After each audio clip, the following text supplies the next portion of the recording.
Hello everyone, welcome here in our People Work Technology studio on the Media Park in the Netherlands, the center of media, television and radio.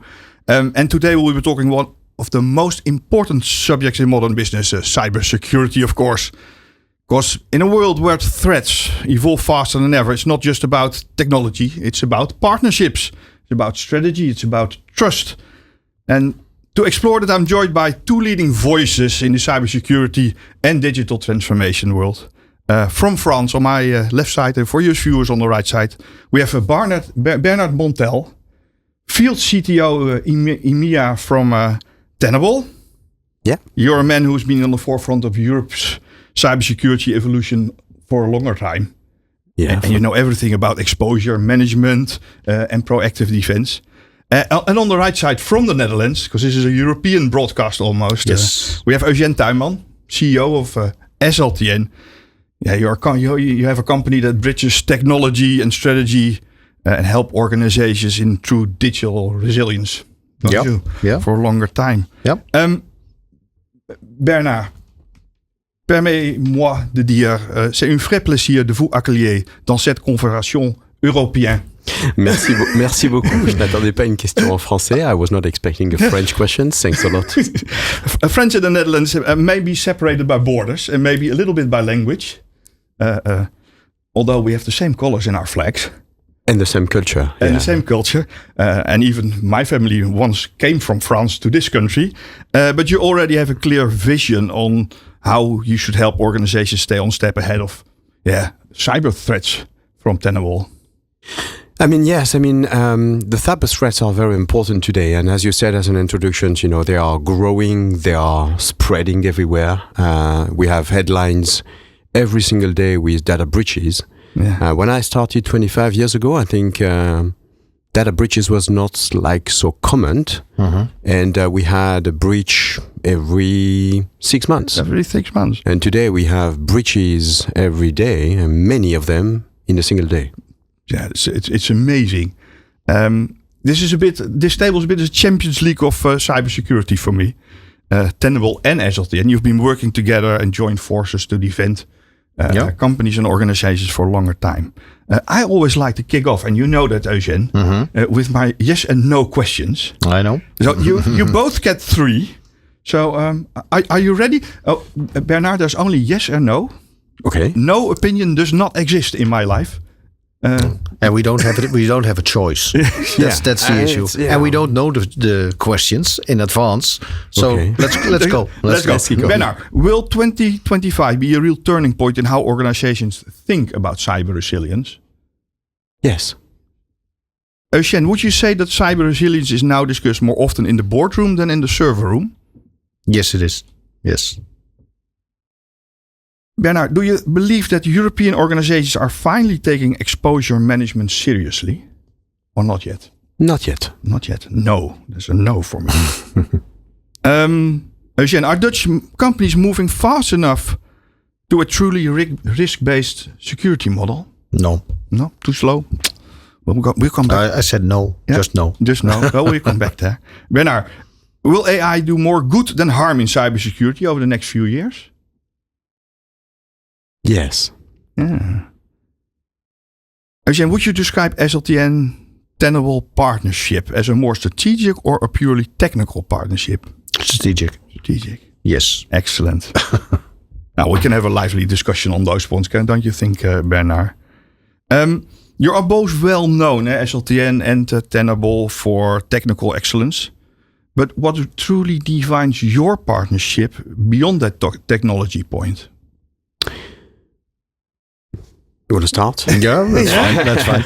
Well, of course, everything starts with good products, good and solid products, available and affordable. I think that's the most important thing. The next thing you always have is it's a people's business. It's a people's business, so the Tenable culture and the SLTN culture have to fit. But together, we have to fit at customer levels. Because also with a customer, it's all about trust and, of course, availability of technology. And I think that's what combines our partnership over a long-term period. They evolved and acquired new products. Yeah. We evolved due to the cyber criminals we had to evolve and do the business and get things up, get more defense in there. So that's how we started, and that's how we're still growing together. But if you look at your companies, if you look at SLTN, look at Tenable, because you said it's a people business, it's people working together, it's cultures coming together, but we're all coming from a technical background. You're even chief technical officer. Field. So I think Tenable has a vision. As a company, we started roughly 20 years ago around helping organizations to reduce their risk. Yeah. That was trying to find vulnerabilities, and that was a network security time, when we started. Without having, partners, we can't execute that vision. And when I say partners, I want to expand if we have a third partner around the table, which is our common customers. It's a trust, as you said, between people, process, and technology. We owe the fact that we need to be able to give to our customers and our partners a technology which is fighting the problem that we have today and having the vision for tomorrow. But without having that trust relationship, as you mentioned, most of our customers is not only expect from us to deliver a product. They come to us and say, how can you help me? How can you help me on this new threat? How can you help me on this new domain? We can't do that alone. We have to be together. Eugene said it's a strategic alliance between you two. Yeah. How does it translate to how you're moving forward together to Eugene's customers, to say business market in general? I mean, we make updates on a regular basis about our vision, our strategy to align the service you are delivering. Yep. And this is not just a one shot every year. It's really having team working together all the time. Yeah. It's a continuous operation. Yeah, it's not planning for half year or a year. It's of course there are formal planning sessions, QBRs and those kind of things. But I think most important thing is everything's moving so fast. Threats are coming more often and more serious than ever. Of course, we got NIS2 from risk and compliance. We hope we get it someday. Oh well, it's a lot of customers are already acting on NIS2. That politicians are a bit slow. Hey, that happens. That's nothing new, as we all know. But I think everything is moving fast, and we have to be there. We have to evolve and communicate with each other. And of course, from a cybersecurity perspective, everybody can say they have a good product, but you need to prove that you have the good products. Yeah. And that is working with somebody from a trust. And from us to a customer, and we say, hey, you can trust Tenable as a provider of excellent technology, which is affordable too. And the proof is always in the pudding. Yes, it is. This landscape of threats and cybersecurity is really changing. It's evolving. We go from ransomware to identity-based attacks. Cloud vulnerabilities is more and more. How do you both see these shaping the way organizations are thinking about their cybersecurity resilience in 2025 and maybe even beyond to the next few years? Everything is going fast. I was doing a roundtable with a couple of customers a couple of weeks ago, and I asked them, what are your challenges today? We guess they have challenges around, obviously vulnerabilities and exposures. They say to me, everything is going too fast. That is something we need to understand really as partners, as vendors for us and solutions we are offering to the market. That is exactly their challenge today. The way we see exposure threats going ahead is the fact that all of the organizations are moving their business very quickly, and there is a digital transformation attached to it. Yeah, and I'm always thinking about the business pressure and the digital transformation. As soon as you are changing your attack surface, there is a risk which is increasing. As soon as those organizations went to the cloud, they took more risk. And now, obviously, we will talk about that certainly later. AI is also a new risk for them. Yeah, so I would like to be asking about specific shifts that are going around on vulnerability for CISOs, and do they now prioritize their risk on a different way than they did before? Well, I think they're being forced that way by the situation, your environment. So that's one thing. The other thing, we cannot ignore the coming of AI, the coming and the being of AI. So everything is under much more pressure than it used to be. Like there are always criminals who want to make money. That's one. Yeah. But now we have state-sponsored countries like Korea, like Russia, who are already heavily involved in that too. So actually that's a second crime wave coming toward us. And then I think the third thing is we're all confused about, say, the US. What is going on? Are they touching our data and everything? So the sovereign cloud discussion is coming, the multi-hybrid cloud. Digitization is increasing. In nearly every product, there is some sort of IT. And those kind of things all combined makes that everything is heavily under pressure. But the CISO has to make decisions, but he can only make the decisions if he knows the full playing field. And as Bernard said, everything's moving so fast, and it's becoming so new that it's very difficult to know the real environment. And that's for the individual CISO. That's in Dutch you would say a hell of a job. Yeah, and maybe even impossible. And then maybe your knowledge about exposure management and all these threats that are coming is vital to their strategic planning. They are coming from a place where their teams have been running in silo. One team for managing the vulnerabilities, the other team for managing the cloud security, the other team for managing identity. That doesn't work anymore because attackers are not in silo. Attackers are looking after one thing, what we call an attack path. Yeah. They find a path, they go to it, and they target the data, and we talk about the data, which is very important. Yep. Managing cybersecurity in silo doesn't work anymore. We have to reset our mindset to change it to having a holistic view of exposures. That is what it is, exposure management. It is around understanding exposures, not in silo. Because as you said, the CISO cannot do that anymore because he has to report to the board and he cannot go to each and single tool, each and single team having a different process, different people and different capacity. So exposure management is all around, putting everything together from an exposure standpoint. How do you translate this to your clients, Eugene?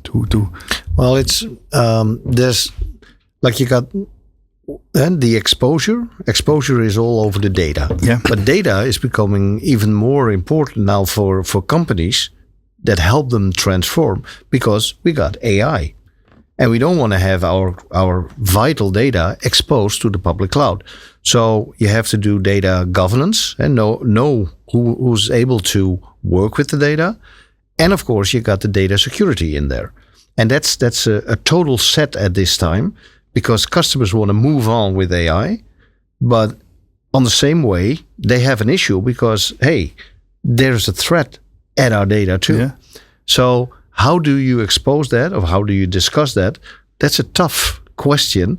And it depends on in what phase the customer is.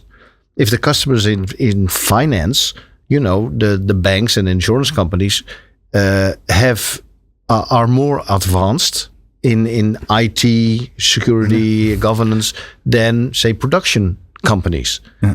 And of course, there's the cost of everything. It's just like an insurance. You can insure everything, but then you're out of money. It's a risk assessment. It's a risk assessment, but then you have to know what kind of risks are out there. And a lot of people, a lot of companies, mid-sized companies, have no clue what's really out there. Mm. Just a personal question, Bernard. You've been already years in this field. 25 years. 25 years. Mm-hmm. That has been changing all the time. What keeps you inspired to act on this level and to fulfill your role as field CTO? As you can see, I'm passionate by this domain. You know, when I started 25 years ago, I was an identity and access management specialist, and it was around, you know, protecting the network and having people having access to some services, or everything was on-prem. I think that didn't change. In fact, you know, the identity is still the key for everything, the key of the kingdom, the key of the access. We still have identities. We still have access to some services. Now, I'm passionate because, you know, I see the evolution of the threats, and I think the people need to understand that the challenge. I like the challenges. You know, I like learning. I like, you know, I jumped into AI 30 years ago myself, as I have a master degree on AI. Before anyone knew what it was. But the concept didn't change. So I like the fact that the concept didn't change, but the technology evolved very quickly. So I'm still very curious. I'm still very open to learn. And that's why, you know, as being a field CTO at Tenable is a company that evolved very quickly for the past 4 years. And I like that evolution, so I'm still very passionate by the technologies. If we talk about threats, and we talk about cybersecurity, especially of the role of a CISO, and if you want to make a strategic planning, you should have insights. You should know what you're dealing with. Is the insight already there? How do you give the insight? The first we need is visibility and the data. Okay, so we need to be able to collect all of those exposures and information into one place. And after that, the insight is a second step, you know, understanding the risk, understanding the prioritization. You talked about prioritization. Having the business context is very important. One of the questions that the CISO has is, am I exposed? They don't care about the technology. They don't care about how. We have two levels. We have the security practitioners. They are specialists in their domain, the cloud, the IT, OT, and identity. And we have an abstraction layer where the CISO need to be able to understand every morning, looking at the news, there is a new threat. Am I exposed?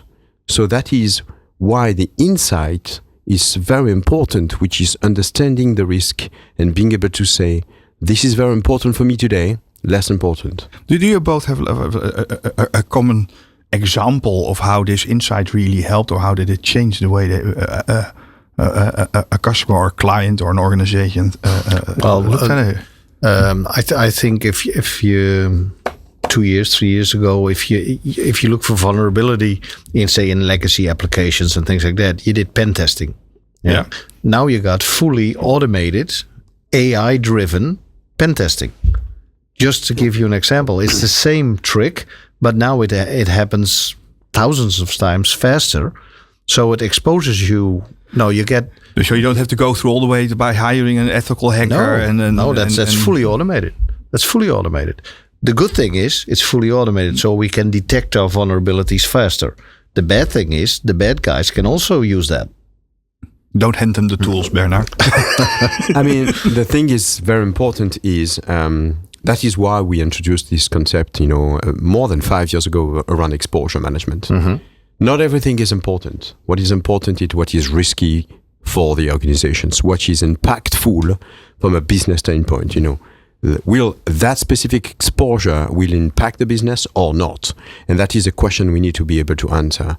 Yes, AI is start also to be used by attackers. We also have introduced AI technologies, as you just mentioned, for defense. into our systems, because the defender need to be as quick as possible aware if that has an impact or not an impact. Because AI is a double-edged sword.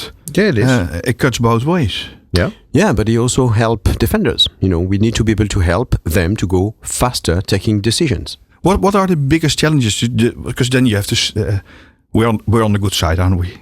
We try to be. Yeah, we try to be on the good side. But how do we stay on the good side? How do we? Well, we think as one of the biggest challenges we're having, for instance, in a SOC situation, is you get all these alerts, which go really fast because they're AI driven most of the times, but you still have to look, is it a serious threat or is it a false alarm?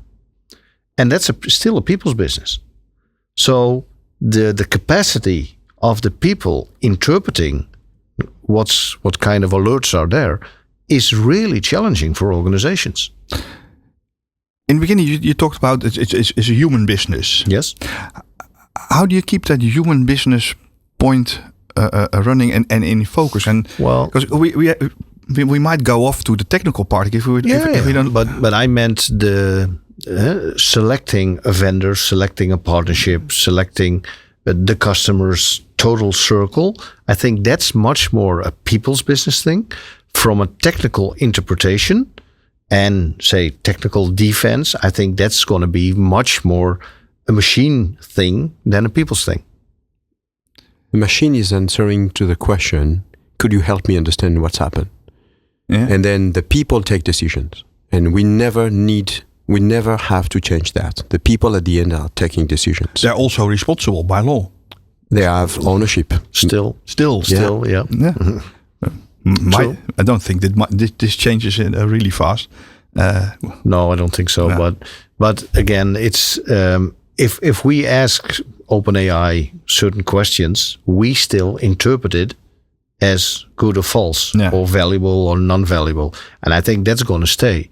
But the interpretation of, say, all the logs that are coming in and making a decision, because there's so much transactions, that's going to be tough. I think that's going to be a vulnerability that even if you have everything in place, the human factor assessing if it's a real threat or not is an issue because of the time. Yeah. Bernard, I started with you with a French sentence, and the word Européen was in there. Yeah. So from a European point of view, are we already aligned as European countries, or are there still large differences? So I have the chance to represent Tenable at the EU level. So every year we're meeting the policymakers. Yeah. I'm participating to some roundtables, on behalf of Tenable, obviously. And discussions are there. I think Europe has took the lead worldwide to be able to help organizations in the compliance way. Okay, now they have created the CRA, NIS2. You talked about NIS2, and I had the chance to have exchange as well with the policymakers before the NIS2 has been published. Why NIS2 came out? Because number one, NIS2 is a version 2 of NIS1. Yeah. Okay. That's most why of the people don't just forget that. I was working obviously for 25 years in cyber, so I remember NIS1, so which was really protecting the critical infrastructures. Yeah. Okay. But the threat has evolved. Now they are going to third parties. Why? Because they were not concerned by NIS1. Mm-hmm. So we now have to be able to force them, like the suppliers, having the same requirements than the people they are dealing with, which is the critical infrastructures. So the European Union is really trying to force organizations to increase their level of security. NIS is one part. The CRA, which will come next year, is around vulnerabilities, and we know exactly what it is.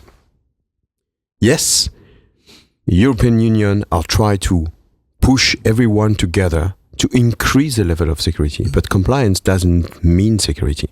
When we check the box, it's not enough. We have to have a security approach and not just a compliance approach. It's more ground level. It's a common level. No. Okay. The risk-based approach is more important than just applying a set of measures.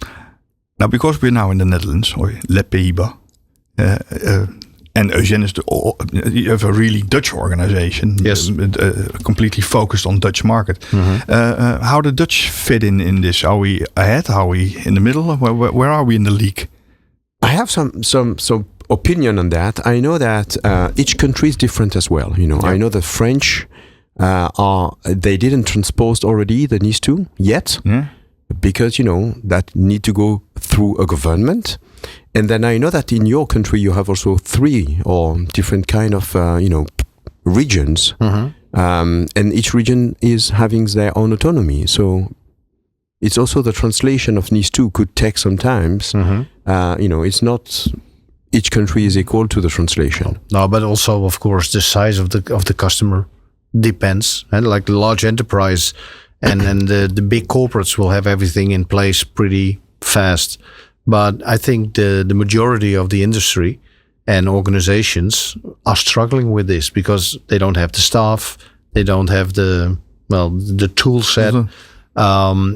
So I think, yes, it is a cultural thing for sure, but it's also like during daily business, do I invest in that or am I going to invest in electric vans because the government wants me to go to electric vans and I can only spend the euro once at a time? Yeah. If we look beyond, we're in 2025 making this this interview or this smart talk, and we look ahead for 2026, 2027. Where will be the focus points in regards to cybersecurity?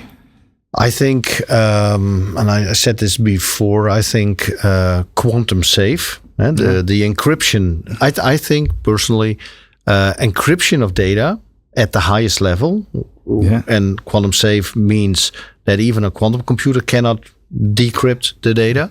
I think that's going to be one of the most important things because you want to protect your data, but you can never protect a burglar coming in, say the house. If he uses a caterpillar or whatever, he comes in. So I think encryption is going to be very, very important. I think operational technology, operational security, OT security, needs to have more attention. And the third thing that is coming, of course, is the humanoid robots. Yeah, and not from a security perspective, but from entering our universe. And our universe, our daily universe, our daily business models. Those are the three things I think are going to be. And of course, you will see the more maturity of AI. So not generative AI, but augmented AI and the AI that's coming after that. Yeah, agentic. Yeah, not augmented, but agentic. Agentic AI. Yes. And from your point of view, Bernard? I think we will see more and more the attack surface fragmented. I think people went to the cloud 10 years ago. They accelerated during the COVID period of time. And they moved part of their business or part of their infrastructure into the cloud.